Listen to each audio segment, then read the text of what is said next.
예, 오늘 창세기 37장 12절에서 36절까지의 본문 말씀 우리가 너무나 잘 아는 말씀입니다. 요셉이 형들에게 미움을 당하고 결국에 애굽으로 팔려가게 되는 이야기죠. 이 모든 사건들 배후에 하나님의 손이 있다는 사실을 먼저 기억을 해야 됩니다. 지난주에 말씀드린 것처럼 요셉이 꿈을 꾼 것이 아니고 하나님이 가지고 계신 꿈을 요셉에게 준 것이 포인트죠. 그리고 그 하나님이 주신 꿈은 요셉에게 주신 것이 아니고 처음에 아브라함과 이삭과 야곱에게로 연결되어지는 그 하나님의 언약입니다. 그리고 그 언약의 가장 핵심은 하나님의 백성을 하나님이 구원하고 하나님의 백성을 하나님 백성답게 키우시는, 사실은 메시아 그리스도에 대한 언약이죠. 성경 전체를 보면요, 그 하나님의 구원 계획, 구원 역사를 하나님께서 품으시고 아브라함을 부르시고, 그리고 그 아브라함의 씨를 통해서 그 일들을 이루어 나가시는 가운데 요셉에게 그 꿈을 허락하시는 겁니다. 오늘 본문은 그 요셉이 그 하나님의 꿈, 하나님의 언약을 품게 되었을 때 요셉에게 일어나는 사건이에요. 어떻게 보면 하나님의 꿈을 품고 하나님의 꿈을 가진 자들에게 사실 이 세상에서 다른 사람들이 보고 부러워할 만한 그런 일들이 생겨야 되는데, 사실 오늘 본문에서는 그 정반대의 일들이 일어나는 것들을 볼 수가 있습니다. 오늘 일이 일어난 배경에 12절에 보면 세겜이라고 하는 배경이 등장을 합니다. 야곱의 아들들이 양을 치러 갔는데 어디로 갔냐면 세겜으로 갔어요. 지금 이스라엘이 거하는 곳은 헤브론이라고 그랬거든요. 헤브론에서 세겜까지는 거의 60km 이상이 걸리는 먼 거리입니다. 그 아들들이 세겜으로 굳이 가서 양을 치고 있는 거예요. 이거는 세겜이라고 하는 것은 우리가 이 야곱 이야기에서 잘 알지만 굉장히 의미가 있는 곳입니다. 세겜이라고 하는 곳은 하나님의 백성이 이 땅에 와서 세상 사람들과 거의 똑같은 가치관을 가지고 살던 곳이란 말이에요. 하나님의 백성이 가나안 땅으로 완전히 돌아오지 않고 세겜에 거주하면서 그곳에 집 짓고 그곳에 정착하면서 살았는데, 그곳에 살고 있을 때의 딸 디나의 상태와 그리고 나머지 아들들의 상태를 보면 전부 다 육신적이고 세상적이고 세겜 사람들과 전혀 다를 바 없는 가치관과 기준을 가지고 살아갔던 땅이 세겜입니다. 그리고 그 세겜에서 그 자신들의 이 욕심을 가지고 그 자신들의 육신적인 생각을 가지고 한 민족을 전부 다 도륙해서 죽였던 땅이 세겜이죠. 그래서 레위와 시므온이, 그리고 나중에는 약탈할 때는 모든 형제들이 다 힘을 합쳐서 그 마을을 진멸하고 부녀자들을 전부 다 취하하고 그 한 마을을, 한 민족 자체를 거의 진멸하다시피 했었던 거기에 이 세겜 땅입니다. 근데 그 세겜으로 이 친구들이 양을 몰러 갔다라고 하는 거는 이 사람들의 이 영적인 상태를 사실은 설명을 해주고 있는 거예요. 그 야곱의 아들들은 여전히 육신적인 세상적인 기준을 가지고 있는 자들입니다. 야곱의 입장에서는 아들들이 세겜으로 갔다라는 이야기를 듣고 그들이 세겜에 갔을 때 좀 불안하겠죠. 왜냐하면 야곱이 거기에서 떠나올 때, 베델로 올라올 때 이 일로 인해서 한 민족을 진멸시킨 그 사건을 통해서 우리가 가나안 사람들에게 냄새나게 되었고 그들이 우리를 와서 분명히 쳐서 다 죽일 거다라고 두려워했던 그런 장면이 있었죠. 그래서 요셉을 오늘 그 세겜으로 간 형제들을 어떻게 지내고 있는지를 보도록 그렇게 보내는, 파송하는 장면이 오늘 등장을 합니다. 이스라엘이 요셉에게 이르되 네 형들이 세겜에서 양을 치지 아니하느냐, 너를 그들에게로 보내리라. 요셉이 아버지에게 대답하되 내가 그리하겠나이다. 이스라엘이 그에게 이르되 가서 네 형들과 양떼가 다 잘 있는지를 보고 돌아와 내게 말하라 하고 그를 헤브론 골짜기에서 보내니 그가 세겜으로 가니라. 세겜으로 가서 형들을 찾는데 형들이 없는 거죠. 그래서 15절에 보면 그가 들에서 방황하면서 돌아다녔다. 방황한 이유는 형들 찾기 위해서 방황하며 돌아다니는 모습이죠. 그때 어떤 사람이 마침 그를 만나서 그 형들이 이곳에 있지 않고 도단으로 갔다라는 이야기를 듣고 도단으로 향해서 갑니다. 그 도단을 향해서 갈 때에 멀리서부터 형제들이 알아보죠. 아마도 요셉이 채색 옷을 입고 있었기 때문에 알아채지 않았을까라고 생각을 합니다. 멀리 있을 때에 채색 옷을 입고 오는 요셉의 모습을 봅니다. 채색 옷이라고 하는 것은 지난주 설명드렸듯이 어떤 의미가 있냐면 감독자, 그들의 감독자로 세웠다, 혹은 장자의 권세를 가지고 있다라고 하는 거죠. 그들이 오는 그 요셉의 모습을 쳐다보고 멀리서부터 확인을 하죠. 그리고 가까이 오기 전에 그들이 요셉을 멀리서 보고 죽이기를 꾀하여 서로 이르되 꿈꾸는 자가 오는도다. 자, 이 18절 19절은 요셉을 죽인 직접적인 이유를 이야기를 하고 있습니다. 요셉이 채색 옷을 입었기 때문에 죽인 게 사실은 아니고 가장 직접적인 원인은 그가 꿈을 꾸는 자이기 때문에, 꿈을 꾸는 자가 온다라고 하면서 그를 죽이기로 서로 모의를 하거든요. 단순 우발적인 살인사건이 아니고 이들은 미리 저 요셉을 죽여야겠다라고 사전 공모를 하고 있는 장면입니다. 근데 거기에서 가장 핵심적인 이유가 그가 꿈을 꾸는 자이기 때문에, 이거는 어떻게 보면은 굉장히 이 묘한 뉘앙스를 품고 있는 거예요. 그 꿈의 내용이 뭐냐면 형들이 나에게 절을 한다라고 하는 거죠. 그러니까 직접적으로는 자기네들 육신적인 입장에서는 지가 뭔데 우리 위에 서가지고 우리가 그에게 절을 해라는 이유일 수 있지만, 우리를 다스리려고 하는 자가 온다라고 하지 않고 꿈을 꾸는 자가 온다라고 한 거는 사실은 이 세상의 세겜 사람들, 이 세상의 육신적인 기준을 가지고 사는 사람들이 하나님의 꿈을 품고 있는 자를 대우하는 방식들을 설명해 주고 있는 겁니다. 여러분들이 하나님의 꿈을 품고 하나님의 언약을 잡고 살아가면요, 하나님의 백성들을 세상 사람들은 싫어하게 돼 있어요. 교회 다닌다고 싫어하는 거 아닙니다. 교회 다닌다고 해도 하나님의 꿈과 언약과 전혀 상관없는 사람들이 많이 있어요. 세상적인 기준과 세겜 사람들과 똑같은 기준을 가지고 살아가는 사람들이 교회 다니는 사람들 중에 많습니다. 근데 정작 중요한 거는 교회 다니는 것이 아니고 정말로 하나님의 꿈을 가지고 있냐 안 가지고 있냐 요건데, 하나님의 꿈을 가진 자는 사실은 기준이 다른 거거든요. 하나님의 꿈을 가지고 있는 자는 세상 사람과 가치관이 다르고 부딪히게 돼 있습니다. 하나님의 꿈을 가진 자를 그래서 세상 사람들은 미워해요. 그래서 예수님이 이야기하죠. 세상 사람들이 너희를 미워한다라고 이야기를 했고, 너희를 미워하는 이유는 나를 미워하기 때문이다 라고 이야기를 하죠. 그래서 세상과 하나님이 하나가 될 수가 없습니다. 하나님의 백성과 세상이 하나가 될 수가 없다고요.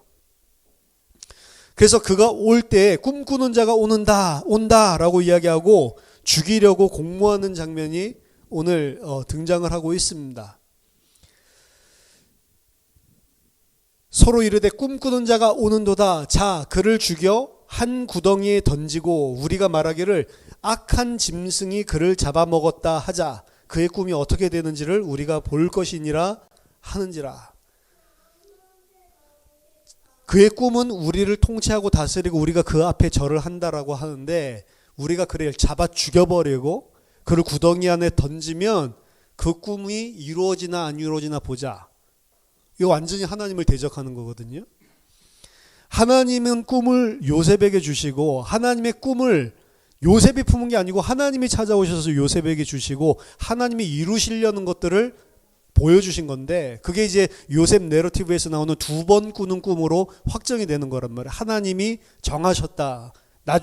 본문에는 나오지 않지만 나중에 바로의 꿈을 풀어줄 때 이 똑같은 내용을 약간 다른 방식으로 두 가지 꿈을 보여줬을 때, 이는 여호와께서 그렇게 행하시기로 확정하셨다라는 증거다라고 요셉이 입을 통해서 이야기를 하거든요.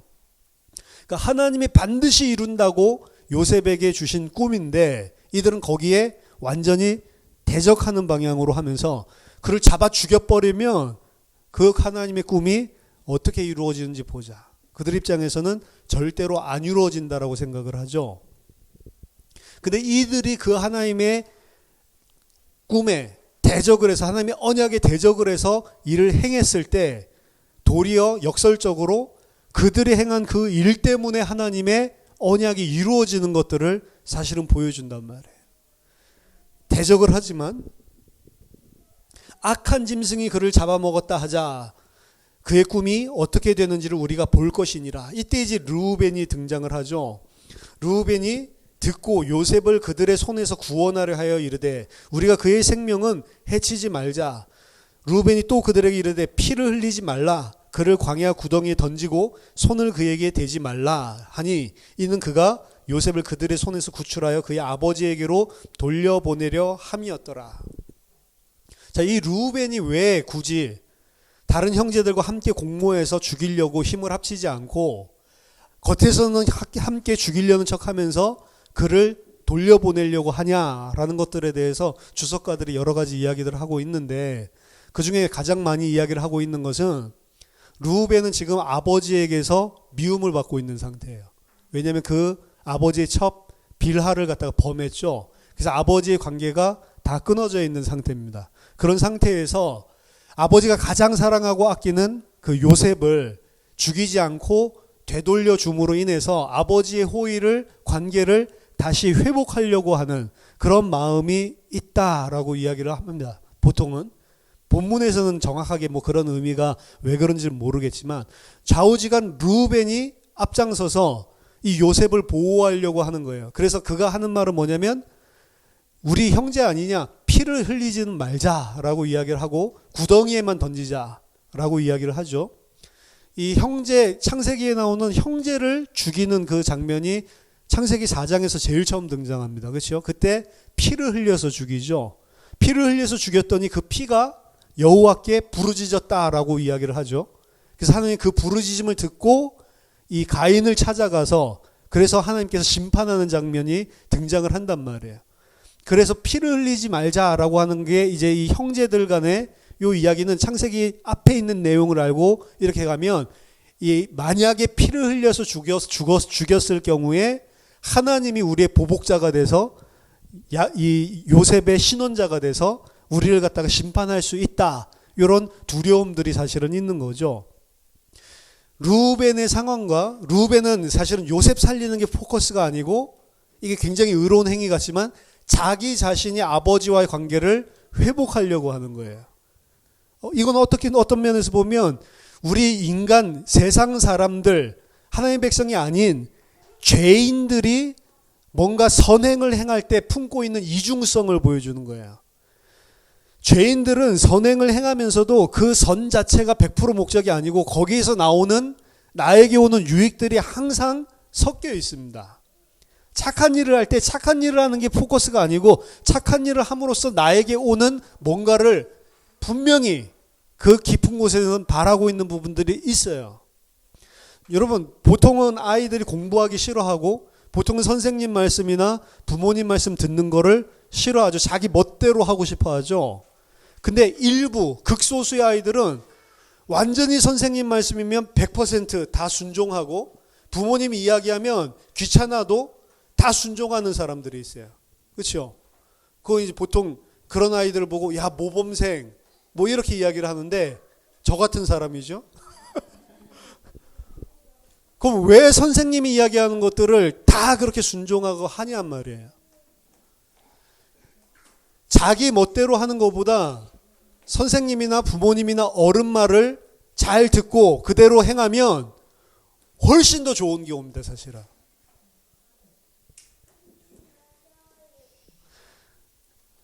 그냥 내가 멋대로 그냥 막 하는 것보다 선생님이 하라는 대로 공부하고 숙제하고 그걸 성실하게 잘 행하면 이거는 내가 좀 못 노는데 그 못 노는 것들이 주는 것보다 더 큰 보상을 준다니까요.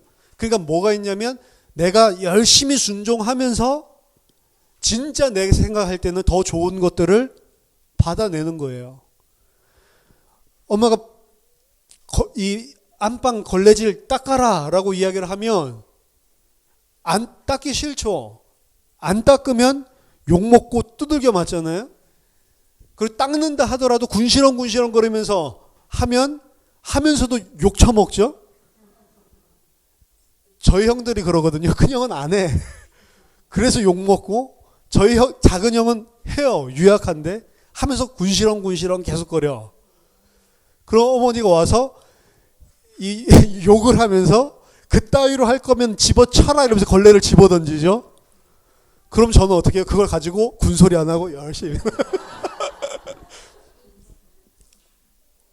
그럼 부모님 말씀에 순종한 거 순종하는 건데 거기에서 오는 이 칭찬과 이 대견스러워함과 이거는 가히 비교할 수 없는 거라고요. 그냥 잠깐 걸레질 하는 그게 야 우리 막내가 역시 다르네. 저것들은 다 이 형들이 돼가지고 쓸모가 없다는 거죠. 한 놈은 시키는데 안 하고 한 놈 하라고 하면 입이 세 마리나 나와가지고 막 주저주저거리면서 하니까. 근데 열심히 순종하면 얘는 그럼 이 부모님이 나를 인정해주고 이렇게 하면 상당히 이 큰 오히려 보상이 나에게 온다고요. 모범생들은 열심히 순종하고 선생님이 하라는 거 하고 공부 열심히 하면서 더 큰 것들을 사실은 받는다고요. 일탈하는 것보다 더 큰 것들을. 결국에는 누굴 위한 거예요? 나를 위한 거예요. 어차피 우리가 선을 행할 때에도 항상 나를, 그리고 선을 행할 때도 항상 남의 눈들을 의식하죠. 근데 나만 하면 조금 힘들고 같이 분담을 해서 해야 되는데 나만 하면 조금 힘들고 다른 사람들도 같이 좀 해줘야 되는데 이 나만 하던 어느 때 붙이죠. 그럼 어떻게 하냐면 다른 사람들을 그때 손가락질하기 시작하죠. 저것들은 저렇게 안 한다고. 그렇죠? 그게 왜 나오냐면 내가 잘하기 때문에 나온 것도 있지만 사실 다 나를 보호하고 나를 위하는 거라고. 죄인들인 인간이 행하는 데는 언제든지 한계가 있다고요. 그래서 병수발을 하고 부모님 이 건강 이런 것들도 이 하루 이틀이지 1년, 2년, 3년이 지나가면 효자가 없다니까요. 그렇죠? 그럴 수밖에 없는 거예요. 힘드니까 내가 죽겠으니까.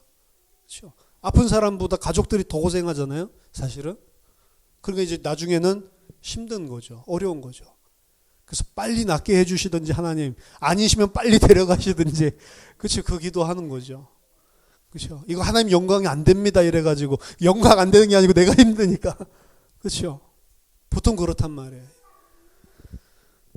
르우벤이 행하는 그 의도 똑같은 것입니다. 진짜 요셉을 살려야 되겠다. 우리가 형제가 이러면 안 된다라고 하는 것보다 자기랑 아버지와의 관계를 회복하고 싶어 하는 거예요. 사실 장자의 자리에 다시 앉고 싶어 하는 거죠. 어떻게 보면은 좌우지간 르우벤의 이런 욕심들로 말미암아서 계획이 변경됩니다. 원래 계획은 잡아 죽이고 그 죽은 시체를 구덩이에 넣는 거죠. 이 구덩이에 던진다라는 표현들이 나오는데 구덩이에 던진다라고 표현된 그 히브리어 동사는요. 항상 성경 안에서 이 죽은 자를 시체를 무덤으로 던질 때 쓰는 표현이라고요. 아니면 살아있는데 죽은 줄 알고 거의 다 죽은 사람이 있죠. 그 사람을 시체인 줄 알고 무덤 같은데 던지는 것들을 표현하는 단어라고. 그러니까 단순하게 이 형제들은 요셉을 구덩이에 던진 것들이 아니고 원래는 죽여서 던지려고 그랬고 죽인다는 계획이 르우벤의 어떻게 보면 의죠. 자기 자신을 위한 의. 요것 때문에 변경이 돼서 죽인다는 걸 빼고 이제 구덩이에만 던진 거죠. 이 구덩이라고 하는 건요. 시스턴이라고 해서 이 목이 이 좁은 이런 항아리 같은 형태로 땅에다가 파놓는 건데 우물이 많이 없고 물이 나오질 않잖아요. 그러니까 화강암으로 해서 물이 새지 않도록 만들어 가지고 곳곳마다 물 저장소로 이렇게 해서 그 길을 지나가는 그 길목 지나가는 뭐 상인들이나 그 행인들이 물을 갖다가 먹을 수 있도록 만들어 놓은 거예요. 그래서 짐승들에게도 물 주고. 그러니까 우물은 계속 아래서 물이 솟아나와야 되는데 그런 게 많이 없으니까 물 저장소 같은 것들을 곳곳마다 이렇게 만들어 놓고 이 사람들의 편의를 도모하는 거죠. 원래는 그곳에도 사실은 물이 가득 차 있어야 돼요. 구덩이에 우리가 피를 흘리지 말고 그냥 구덩이에 던지자라고 했을 때 우리 손으로 직접적으로 죽이지는 않지만 만약에 물이 있다면 요셉은 물에 빠져 죽을 가능성이 있는 거죠. 혹은 물이 자기 키보다 깊지 않고 이 정도 뭐 가슴 요 정도로 차 있다라고 한다면 오히려 도움이 되겠죠. 들어갔을 때 그 물을 마시고 조금이라도 더 생명을 연장할 수 있으니까. 그러니까 물이 많으면 죽는 거고 물이 조금 있으면 좀 생명에 좀 유익이 되는 거고, 좌우지간 그 모양과 형태와 깊이가 스스로 요셉으로서는 절대로 빠져나올 수 없는, 그리고 일반적으로 평소 때는 구덩이를, 그 시스턴을 그 돌짜기로 막아 놓는다고 그래요. 우물이랑 똑같이 사용하는 거죠. 모래먼지가 들어갈 거니까. 이들은 가서 자기네들이 직접적인 손을 쓰지는 않지만 분명히 죽이려는 의도를 가지고 요셉을 빠뜨린 것이고, 아버지에게 거짓말하기 위해서 그 옷을 벗겨서 이 순양의 피를 갖다가 묻혀놓고 악한 짐승이 그를 죽였다라고 아버지에게 하자라고 전부 알리바이까지 전부 다 만들고 있는 그런 상태죠. 거기까지가 계획입니다. 르우벤은 형제들 몰래 다시 건져서 아버지께 돌려줘야 되겠다. 그래서 아버지의 환심을 사야 되겠다라는 생각을 하고 있는 상태였고, 나머지 형제들은 일심단결해서 저를 죽여버리자라고 한 상태였고, 그리고 그걸 실행에 옮긴 것이 구덩이에 빠뜨린 거였는데, 구덩이에 빠뜨려 놓고 그들은 뭘 하고 있냐면 밥을 먹고 있습니다. 그럼 여러분들이 요셉의 생각에 그 구덩이에서 뭘 하고 하겠어요? 형님 제발 살려주세요. 저 꿈 안 꿀게요. 막 이런 식으로 할 거 아니에요. 제 채색 옷 안 입을게요. 막 할 거 아니에요. 그렇죠? 그 울고 부르짖는 그 동생 놔두고 옆에서 밥 처먹고 있다. 이게 완전히 악한 자들이죠. 이들 원래 세겜에서 그 한 민족을 말살했던 사람들이에요. 그리고 거기 있는 부녀자들 다 취하고 거기에 아예 가가지고 전부 다 불태워버리고 이 만행을 일삼았던 사람들입니다. 사실은 그 동생 하나 죽이는 것도 아무렇지도 않은 거예요. 거기서 그냥 밥 퍼먹고 있다니까. 만약에 그게 좀 마음에 꺼리고 그러면 그 자리를 떠나든지 뭔가를 해야 되는데, 아마 그 자리를 떠나면 르우벤이 와서 살려주려고 했었던 것 같은데 그러고 있는 상태예요. 근데 마침 그때 이스마엘 상인이라고 하는 거는 이제 좀 더 일반적인 단어고요. 그 이스마엘 상인들은 그러니까 이 보부상 같이 낙타에다가 짐을 싣고 여기저기 돌아다니면서 그 상업을 하는 그런 사람들을 그냥 통상적인 용어로 이스마엘 상인 이렇게 이야기를 하고요. 근데 그 사람들이 이 미디안 사람들이기 때문에 미디안 상인 이게 이제 혼용돼서 등장을 하고 있는 겁니다. 어쨌든 이스마엘 상인들, 미디안 상인들, 미디안 사람들이죠. 이 사람들이 마침 거기를 지나가는 거예요. 그걸 쳐다보고 유다의 눈에, 유다의 생각에 갑자기 쓱 스치고 간 거죠. 그래, 어차피 죽일 건데 그냥 저렇게 죽여서 뭐 하냐, 팔아먹자라고 생각해서 은 20세겔에 팔아먹는 거죠. 제가 지난주에 30세겔이라고 했는데 20세겔. 전 여태까지 계속 30세겔로 생각하고 있었어요. 이 예수님 판 거랑 똑같다라고 아마 제가 어렸을 때부터 그걸 연결을 짓고 있어서 그랬는지 20세기로 이더라고. 성경 잘 읽어야 됩니다. 20세겔이구나. 20세겔이라고 하는 거는 통상적으로 이때 당시에 노예 가격이에요. 이때가 그 제2 청동기 시대인데, 제2 청동기 시대 때의 노예 한 명의 값은 20세겔. 그게 시대마다 약간씩 인플레이션 올라가거든요, 값이. 근데 정확하게 이게 역사적으로 그 아브라함 시대 때 보통 BC 18세기 이렇게 이야기하는데 그때 있었던 노예 값입니다. 그래서 이것도 하나의 그 역사적인 일이다. 오래된 이야기다. 이게 나중에 지어낸 게 아니고, 이 이야기를 왜 하냐면 거의 바벨론에서 포로 갔다 와서 모세가 쓴 게 아니고 누가 지어낸 이야기다. 이런 식으로 이야기를 많이 하거든요. 근데 이 안에 아브라함 이야기나 요셉 이야기조차도 흔적들을 보면 이 BC 18세기 아니면 쓰지 못할 이야기들이 많이 있다고요. 그러니까 그런 것들을 보여주는 역사적인 사실을 증명하는 것이기도 하고, 레위기 27장 1절에서 4절, 5절까지 보면은 여호와 앞에 사람을 두고 서원을 할 때 이 사람 값을 준다고요. 사람 값을 성전에다가 성전 세겔로 바치는데 5세에서 20세까지의 사람을 서원해서 여호와 앞에 바치면 20세겔을 내는 거예요.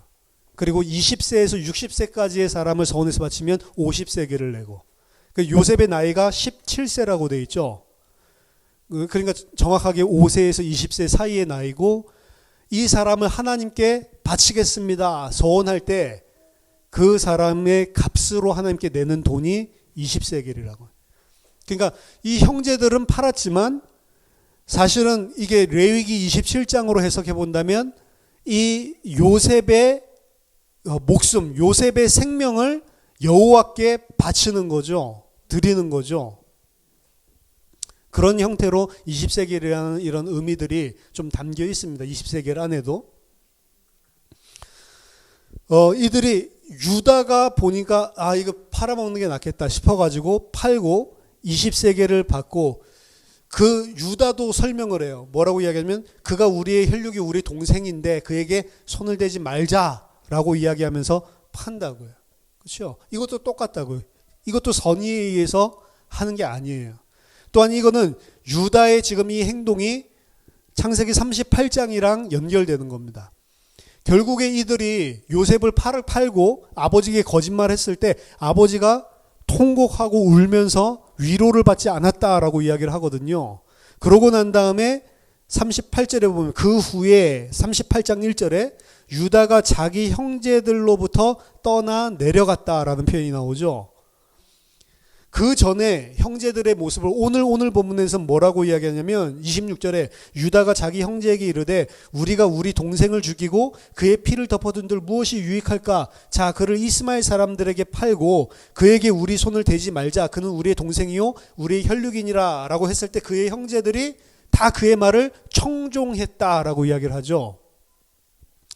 르우벤도 맏형이지만 지금 사실은 장자의 권세가 누구 차례로 돌아간 거냐면 유다까지 내려간 거예요. 르우벤은 첫 비라를 범했고 그리고 레위와 시므온은 그 세겜에서 말살을 하는데 앞장서 가지고 했고 그렇게 해서 장자권이 누구의 넷째인 유다에게로 왔는데 그 유다가 형제들 앞에 거의 리더격이라고요.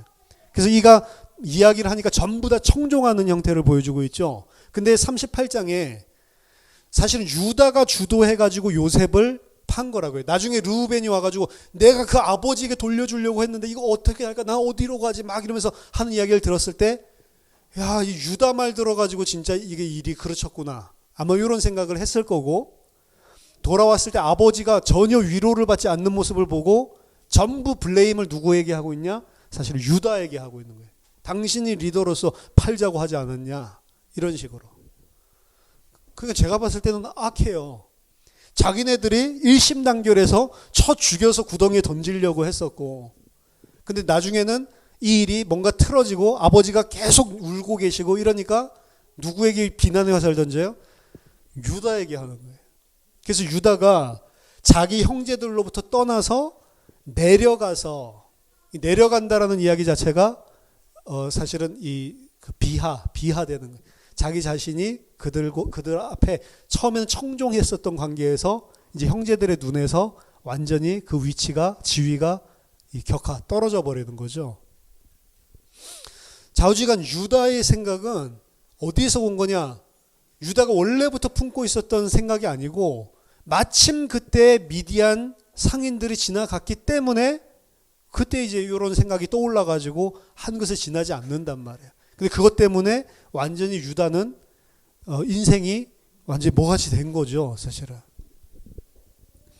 자, 오늘 이 이야기들 너무나 많이 아는 이야기입니다. 우리가 굳이 그렇게 구체적으로 보지 않는다 하더라도 많이 본 이야기들.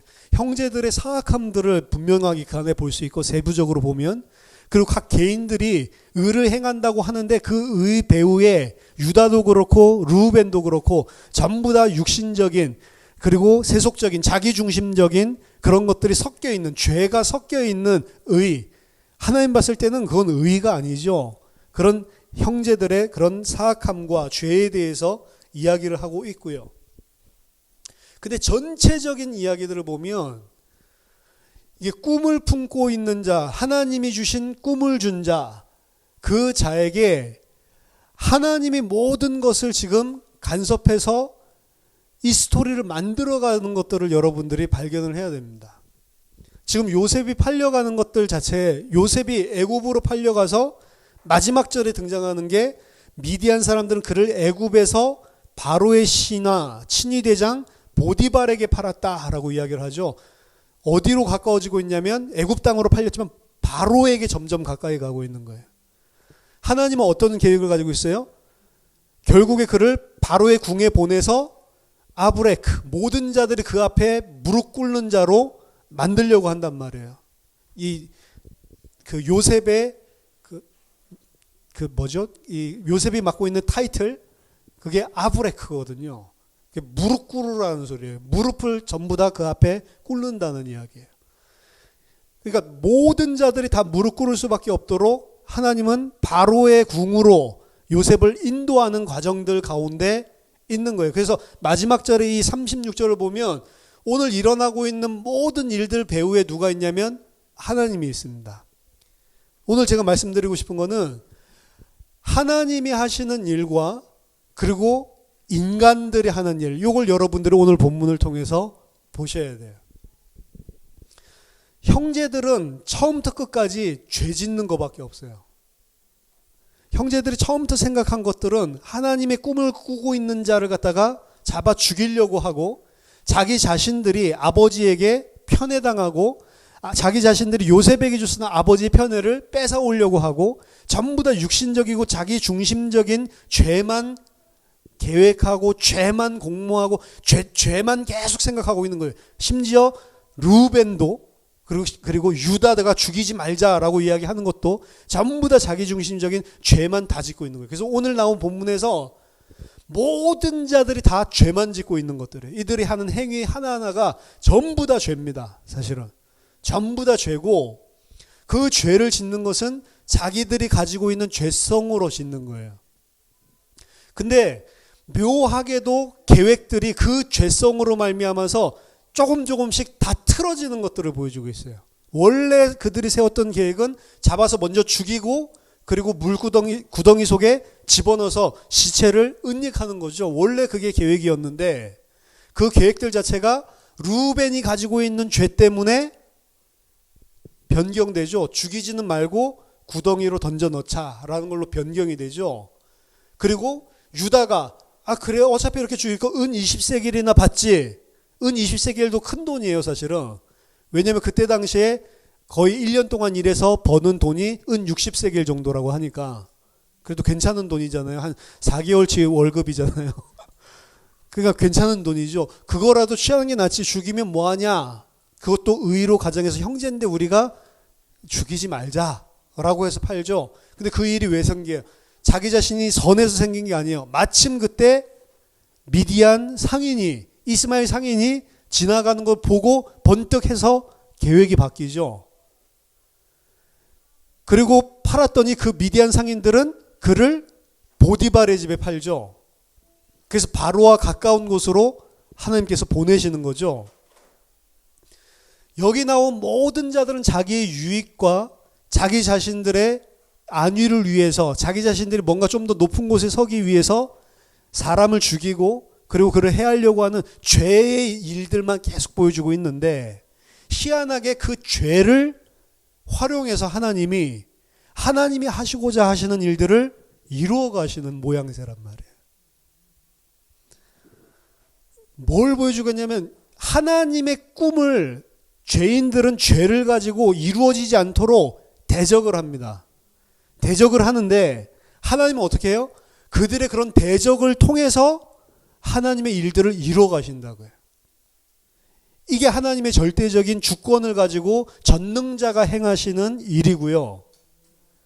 그 안에 죄인들의 마음을 어떻게 이렇게 직접적으로 귀신이 들어와 가지고 이런 식으로 하는 게 아니고, 그들 자신은 다 자기 자신들의 자유의지와 자율적인 생각을 가지고 다 행한다고요. 근데 이게 안 부딪혀요. 왜? 하나님이 전부 다 매니지를 하고 있으니까.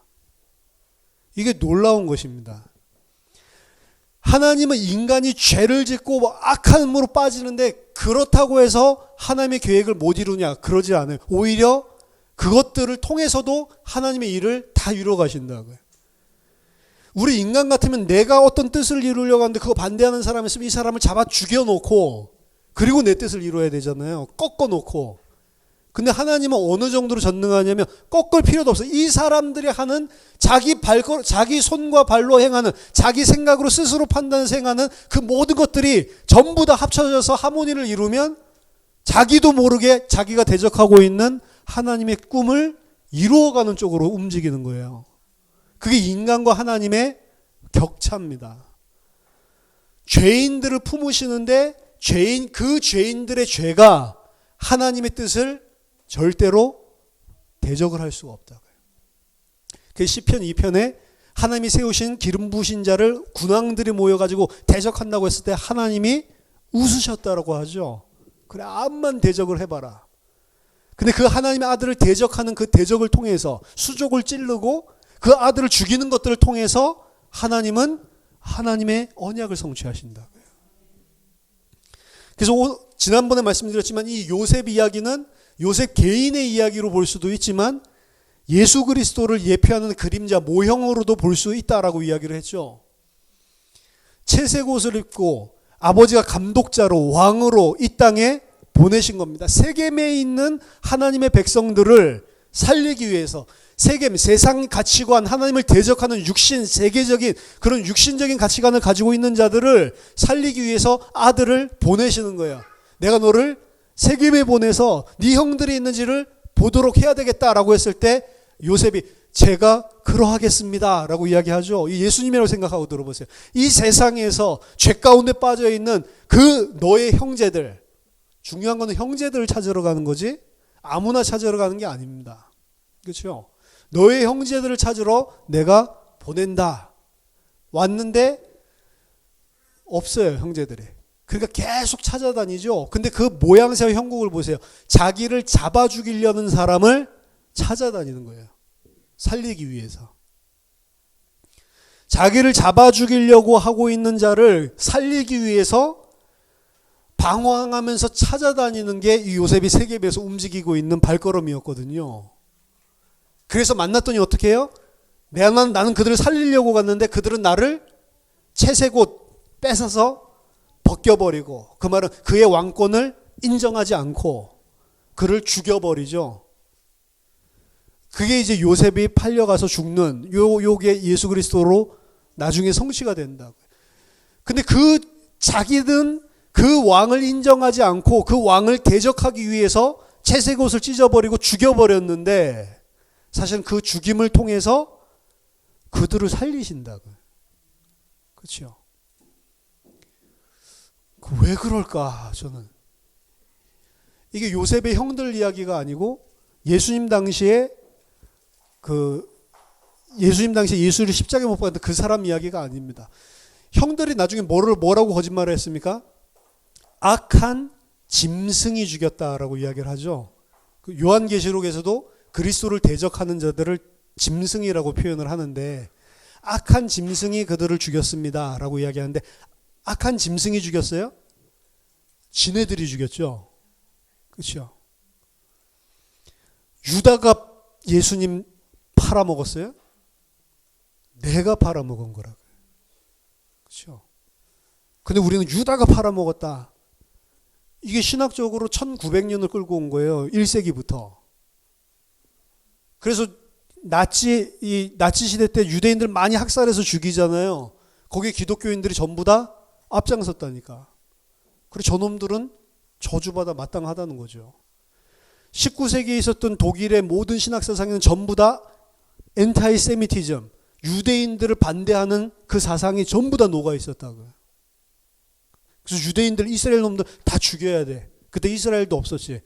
1948년인가 생기니까. 유대인들을 다 죽여야 돼. 왜? 예수 죽인 나쁜 놈들. 그러니까 수준을 못 깨닫는 거죠. 악한 짐승이 죽였습니다 라고 하면 자기네들이 죽여놓고, 그렇죠?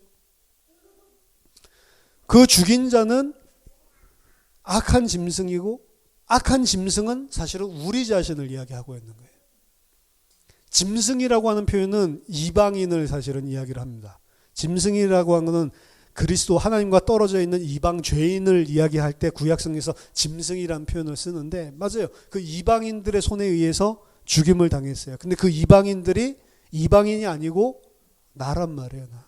그렇죠? 내가 그래서 예수 그리스도를 십자가에 못 박아 죽였다라는 것들이 느껴지지 않으면 우리는 진정한 회개를 했다고 볼 수가 없는 겁니다. 사도행전 2장 베드로가 쭉 설교를 하죠. 설교의 핵심은 2장 38절에 너희가 십자가에 못 박아 죽인 이 예수를 하나님이 주와 그리스도가 되게 하셨느니라. 그게 가장 핵심적인 메시지거든요. 그 말을 듣고 그들이 마음이 찔려 이르되 우리가 어찌할꼬. 이 사람들이 죽였어요. 로마 병사들이 죽였는데. 근데 뭐라고 너희가 십자가에 죽인 그 예수를 하나님이 주와 그리스도가 되게 했다. 그때 마음이 찔리는 자, 이 사람이 진짜란 말이에요. 가룟 유다 이야기하고 로마 병사 이야기하고 그게 아니고 내가 예수를 죽였구나.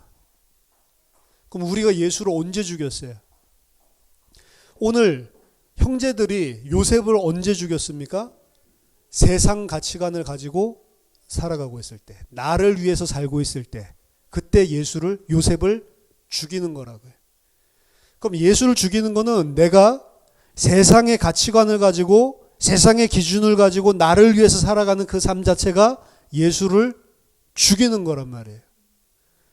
그래서 빌립보서 3장에서 내가 눈물을 흘리면서 너희에게 말하노니 아직도 너희 가운데 십자가의 원수로 행하는 자들이 있구나. 근데 그 십자가의 원수로 행하는 자들을 보고 뭐라고 얘기해요? 그들의 신은 배요. 그들의 영광은 땅에 있는 부끄러움에 있는 것이다 라고 이야기를 하죠. 그 땅의 것 붙잡고 이 세상 것 붙잡고 내가 잘 먹고 잘 살려고 세상적인 가치관 가지고 살아가는 그거를 바울은 뭐라고 해요? 십자가의 원수로 행하고 있다. 그걸 누구에게 이야기해요? 빌립보 교인에게 이야기를 하고 있다. 우리가 무슨 악한 일을 해가지고 그것만 죄가 아니고 세상의 가치관과 세상의 기준을 가지고 살고 있는 것 그 자체가 십자가의 원수로 행하고 있는 것이고 십자가의 그리스도를 또다시 못 박는 삶을 살고 있는 것이라고요. 가치관이 변해. 그럼 죄가 한두 개가 아니죠. 우리가 생각하는 그런 차원의 죄가 아니죠. 우리는 날마다 살아가면서도 무엇을 먹을까, 무엇을 입을까 이 생각들을 하면서 살아가고 날마다 살아가면서도 어떻게 하면 내가 좀 더 높은 곳으로, 어떻게 하면 우리 자녀들이 좀 더 높은 곳으로 올라갈까, 어떻게 하면 좀 더 편안하게 살 수 있을까, 그 생각들을 가지고 살고 있다고. 심지어 교회에서도 고지론이 다 파고들어서 우리가 세상에서는 하나님의 백성이라면 찌질하게 살 게 아니고 다 밟아 누르면서 정복자의 자리에 서야 된다 라고 이야기를 교회 안에서도 가르치고 있다. 근데 그게 십자가의 원수라고요. 그럼 예수 믿는 사람들 다 찌질하게 살라는 이야기고 그 소리가 아니에요. 그게 우리 가치가 아니란 말이에요. 그 올라서도 그것 때문에 감사한 게 아니고 내려와 있다고 해도 그것 때문에 힘든 것도 아니고. 왜? 우리의 가치가 그게 아니니까. 그렇죠? 이 가치가 무엇인지가 정말로 중요하단 말이에요. 그렇죠? 어떤 사람은 하루 종일 거울만 쳐다보는 사람이 있어요. 그래서 내가 눈이 여기가 조금 이렇게 되면 좋겠는데 여기 왜 이렇게 자글자글해졌지? 이거 조금 펴지면 좋을 것 같은데. 하루 종일 아무도 안 보는데 자기 혼자서.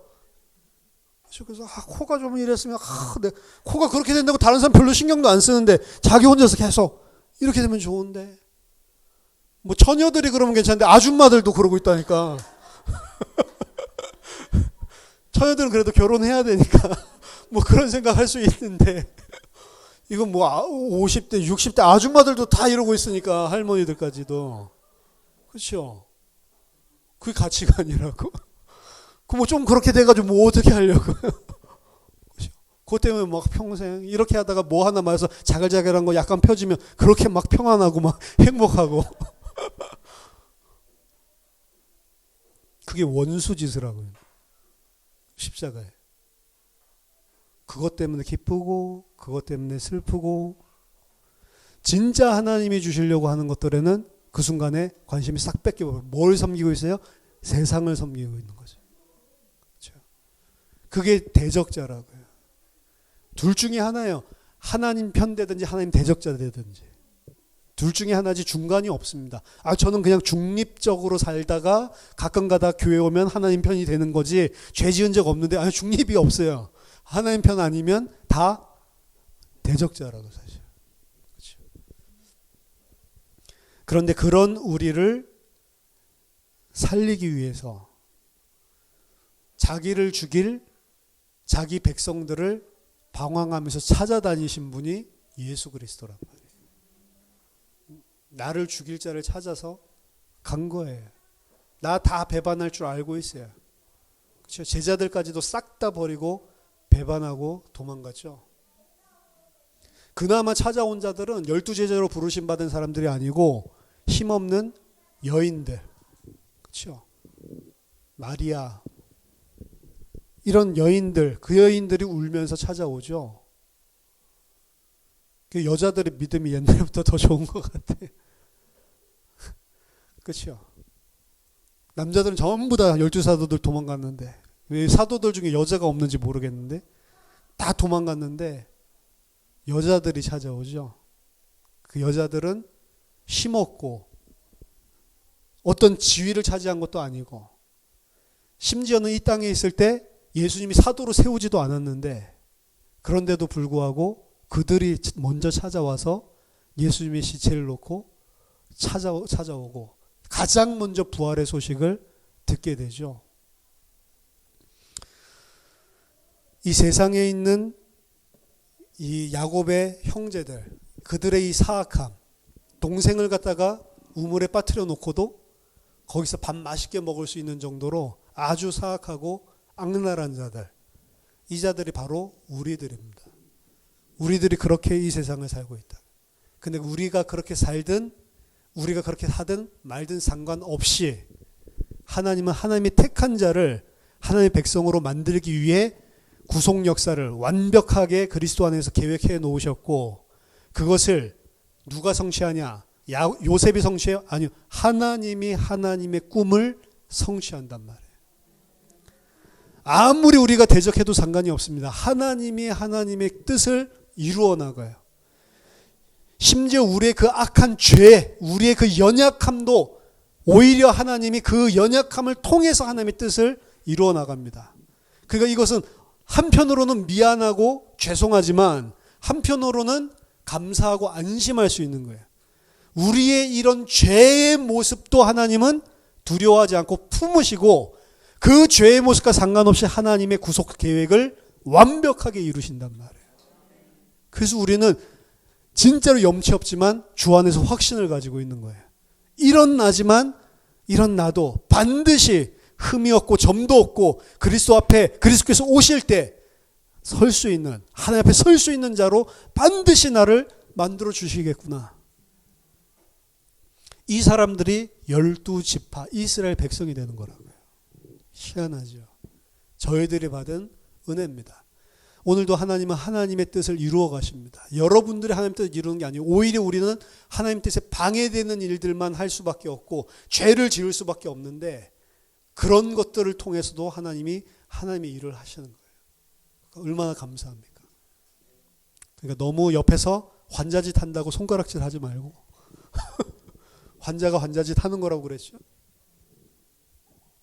그 사람을, 그 환자짓 하는 걸 통해서도 하나님이 하나님 일을 하니까.